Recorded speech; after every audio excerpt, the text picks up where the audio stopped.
인사드리겠습니다. 수능 영어 가르치는 김한나 강사입니다.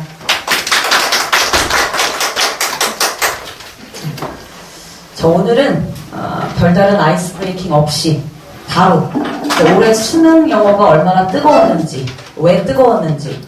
그래서 저는 사실 내년 수능 영어도 만만치 않을 거라고 보여지거든요. 내년이 마지막이죠. 그죠?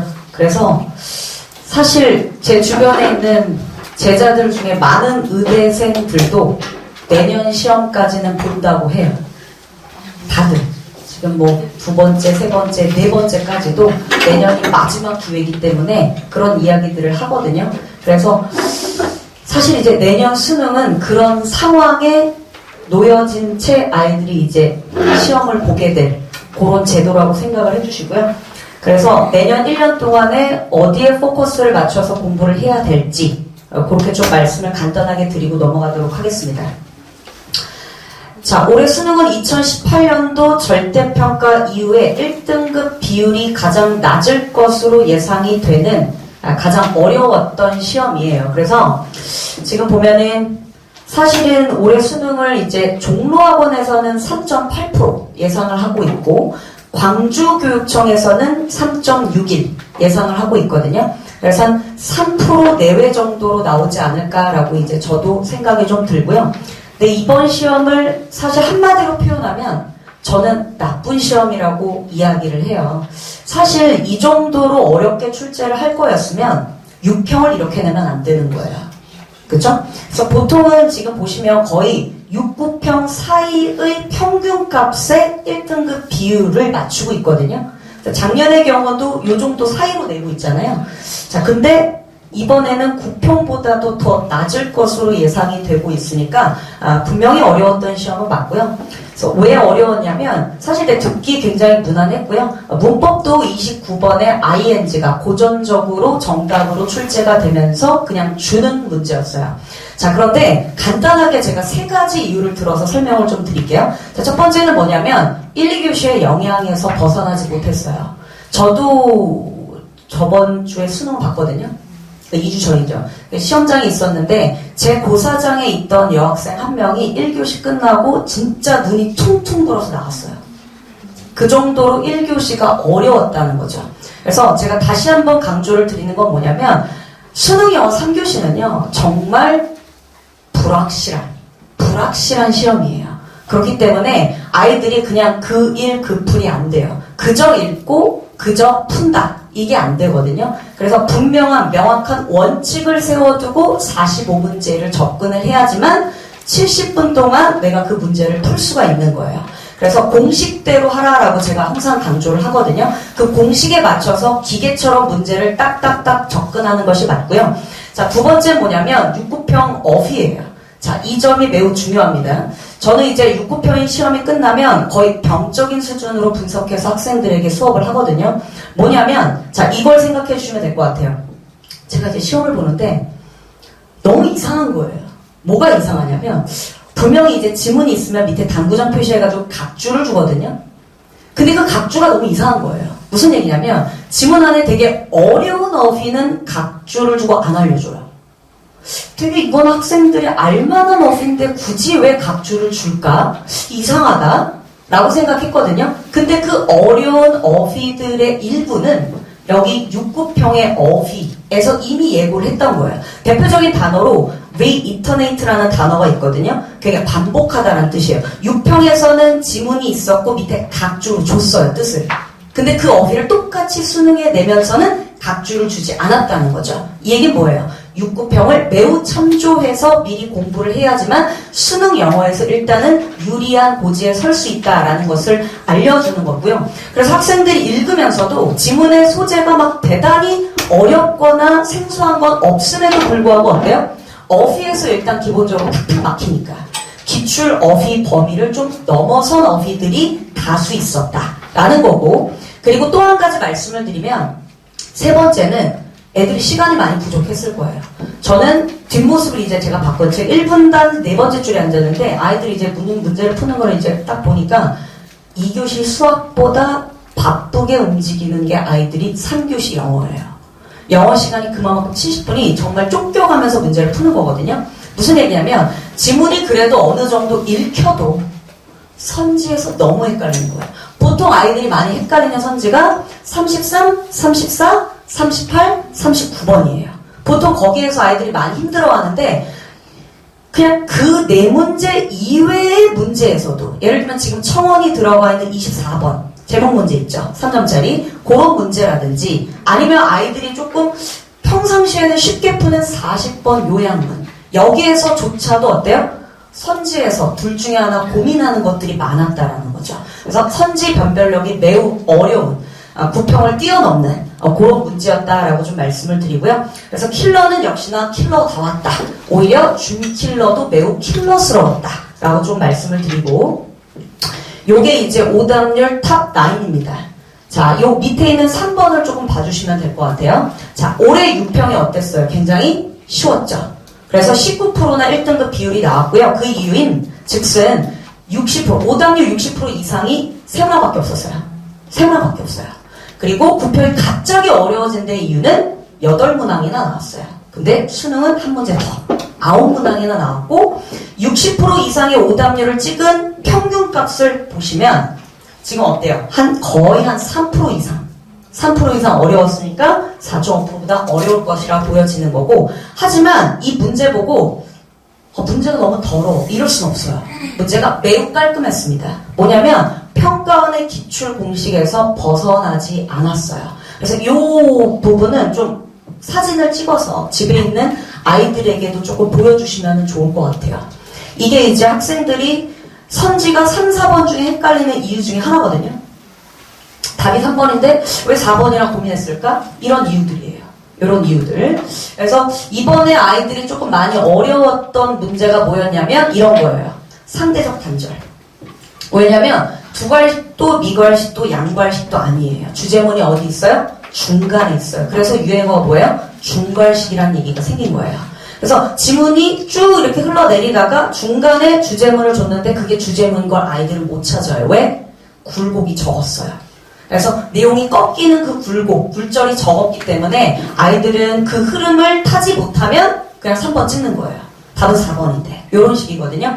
그리고 요거 되게 이제 학생들이 많이 어려워하는 거고 평가원도 이렇게 최근 3개월 동안 출제를 했더니 아이들이 좀 어때요? 많이 틀렸다라는 것이 이제 데이터에 있기 때문에 반드시 출제하는 영역이고 소거법은 아주 고전적인 방법입니다. 자, 선택지 5개 중에 답이 없어요. 오답을 지우면 나머지 하나 남는 게 그게 이제 답인 거죠.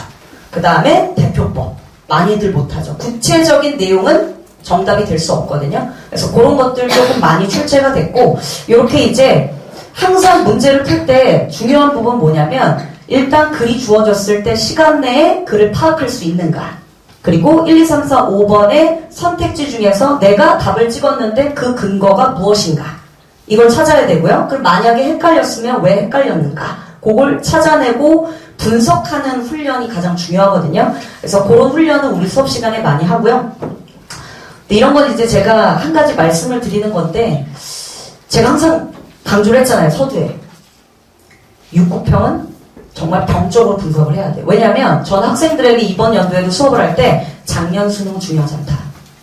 작년 수능은 사실 중요하지 않다. 왜냐하면 정권이 바뀌었잖아요. 그러니까 작년 수능 참고하지 않아요. 올해 6구평이 대단한 기준이 됐던 거예요. 그리고 저는 내년에 학생들에게 얘기를 하겠죠. 작년 수능, 그러니까 26학년도 지금 수능이요. 이 수능 문제 매우 중요하다라고 이야기를 할 거거든요. 그래서 뭐냐면 구평에서 이미 힌트를 줬어요. 찍기 특강을 조금 했는데요. 그러니까 전통적으로 이게 데이터 가지고 몇 번은 몇 번이다 이런 거 안 했거든요. 근데 9평에서 말을 해줬어요. 제가 찍기 특강한테 뭐라 그랬냐면 만약에 정말 너가 찍어야 되는 순간이 온다면 짧은 선지를 찍어라. 근데 그게 이번에 다 적중이 됐어요. 왜 그러냐면 이게 제일 어려웠던 탑 3거든요. 80% 넘는 문제잖아요. 이번엔 빈칸이 너무 어려웠어요, 아이들이. 그래서 찍어야 되는 순간이 있으면 짧은 걸 찍어라. 뭐가 제일 짧죠? 5번이 답이에요. 뭐가 제일 짧죠? 4번이 답이에요. 뭐가 제일 짧죠? 3번이 답이에요. 근데 이거는 왜 그러냐면 홀수형이랑 짝수형이 나눠져 있잖아요. 이게 답의 배치가 달라요. 답의 배치가. 그렇기 때문에 이거는 그냥 아이들에게 몇 번을 찍어 라고 얘기할 수 있는 번호는 정해져 있어요. 예를 들면 29번, 30번 이런 거 정해져 있어요. 왜냐면 순서대로니까. 그래서 저는 29번의 경우는 문법 문제는 야 만약에 너가 진짜 찍어야 돼. 그럼 2번 찍어. 이렇게 얘기를 했거든요. 2번이 답이에요. 그리고 ing 나오면 ing 찍어. 답이에요. 근데 이런 찍힐 특강은 제가 이제 왜 하냐면 어머니들 갑자기 되게 열심히 받아 적으시는데 그러시면 안 돼요. 왜냐하면 이건 반드시 육구평에서 알려줘요. 그래서 그거를 분석하고 매일같이 그걸 보고 있다 보면 보이거든요. 그래서 그런 내용들을 매해 조금 다르게 조금 합니다. 근데 이런 요령을 한 달 전에, 막 2달 전에 알려주면 애들이 갑자기 공부를 안 해요. 그래서 직전에 알려줘요. 직전에 알려주고, 그래서 이런 특징이 있다는 거 좀 말씀을 드리고요. 이런 거 이제 아이들이 아직 다 오지는 않았어요. 근데 이제 이 친구는 정말 이제 2등급까지 나와야 되는 친구였는데, 4, 5등급 봤던 애가 이제 2등급. 직전에 제가 좀 과외를 했거든요. 과외를 하면서 이제 아이들에게 조금 코멘트를 줄 게 있어요. 왜냐하면 똑같이 3등급이어도 이유가 다 달라요. 그래서 뭘 조금 고치면 너는 여기서 딱 진짜 2개만 더 맞추면 딱 81점이어서 2등급 받을 수 있는 이런 포인트가 있어요. 그래서 그런 포인트들을 조금 보이는 애들을 좀 이렇게 과외를 조금 애들 해줬고요. 요건 이제 6평. 근데 단지 찍힌 특강을 잘했기 때문에 아이들의 결과가 좋지는 않았겠죠. 그래서 꾸준히 좋았어요. 6평 때는 1등급 비율이 81%예요. 높지 않아요? 근데 물론 쉬웠죠. 근데 9평 때는 1등급 비율이 46.6%. 이거는 제가 아이들 시험지 다 걷어요. 왜냐면 가끔 자신을 속이는 아이들도 있어요. 채점을 좀 잘못하고. 네, 그런 아이들한테 이제 조금 제가 다 걷어서 시험지 코멘트를 다 써줘요. 다 써주면서 이제 그런 거 얘기를 해주거든요. 그래서 제가 다 이제 채점을 다시 해서 얻은 정확한 데이터라는 거 말씀을 드리고, 그래서 2등급까지 해가지고 전부 다 이제 한 거의 90% 가까이 아이들이 조금 올라왔다라는 거. 이 정도 되면 그래도 어머니께서 박수를 많이 쳐주시던데. 감사합니다. 자, 이렇게까지 관리를 좀 합니다. 첨삭과제를 좀 줘요. 왜냐하면 사실은 어머니들 이렇게 좀 생각을 해주세요. 75점까지도 안 나오는, 제가 말씀드리는 이 기준은 75점이 뭐야 이렇게 말씀하시는데 되게 많아요. 은근 많습니다. 그래서 이 75점의 기준은요 6평, 9평 수능이에요. 수능 기준으로 말씀을 드리는 거고, 75점까지 점수가 안 나오는 친구들의 특징은 일단 해석이 안 돼요. 해석이. 그래서 그 문제를 풀 때마다의 주제문, 그 다음에 조금 복합적인 복잡한 그런 어떤 문장, 혹은 정답의 근거가 숨어있는 문장, 이런 것만 따가지고 제가 이런 첨삭과제를 주거든요. 그래서 첫 주 차이는 제가 이제 직접 하고요. 2번째 주부터는 이제 클린 선생님이 뒤에서 이제 첨삭과제를 해주실 거예요. 그래서 요거에 대한 이제 결과는 어머님들께 문자가 다 가고요. 요거는 이제 공식. 반드시 이제 시험장에 가서 이제 반드시 지켜야 되는, 지키면서 문제를 풀어야 되는 문항마다의 원칙 공식이 있어요. 그래서 이런 것들을 이제 정리해서 제가 6평 전에 아이들이 보기 좋게 이렇게 정리를 해가지고 조금 나눠주고요. 요게 이제 출석부입니다. 아이들 관리하는 출석부. 이 초록색은 처음부터 조금 잘하는 친구들. 그 다음에 좀 잘렸는데요. 노란색인 친구는 이름을 제가 좀 가리느라고, 노란색인 친구는 이제 잘하다가 얘가 왜 이러지? 그 다음에 여기 있는 이 빨간색이 또 있거든요. 빨간색인 요런 친구는 얘가 처음부터 왜 이러지? 뭐 이런 친구들이에요. 그래서 이렇게 좀 관리를 하면서 이제 실장님께서 이제 어머님들께 조금 전화를 좀 자주 걸고요. 걸면서 이제 애 상태가 요즘에 이러하다 이런 거 좀 말씀을 드리고, 이 연간 커리큘럼은 집중해 주실 내용이 딱 2가지입니다. 첫 번째 뭐냐면 모든 문제를 풀어나가는 데 있어서의 공식은 1, 2월 겨울방학이 끝나요. 그리고 평가원 기출문제, 수능 기출문제, 요것도 1, 2월 2달 동안 끝납니다.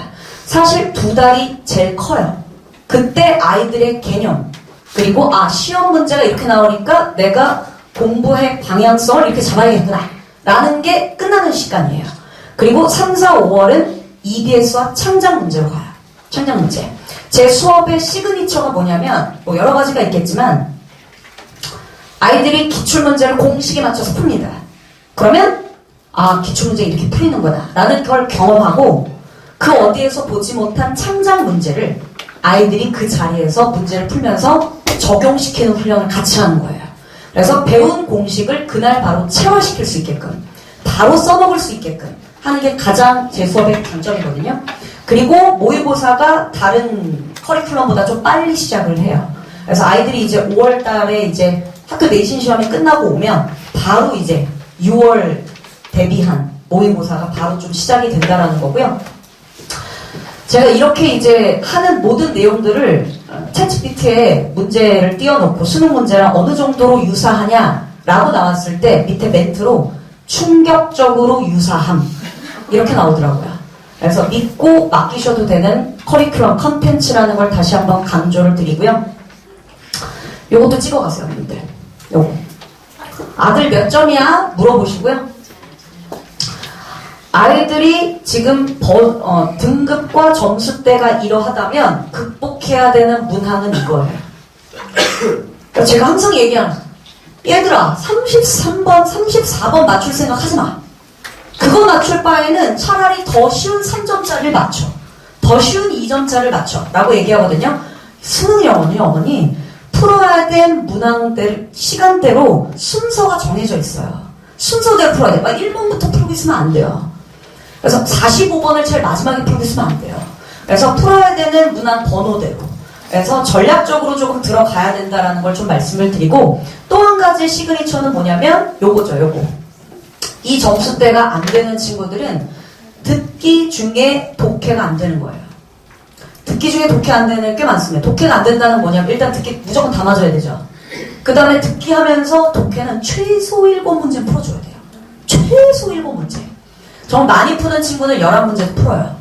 그래서 11문제 푸는데 저도 뭐 파본 검사라고 얘기할 때 29번 보고 슬쩍 풀었어요. 그 정도가 돼야 되거든요. 그래서 제가 강조하는 건 요거. 이게 일단 되어야지만 3등급부터 시작할 수가 있어요.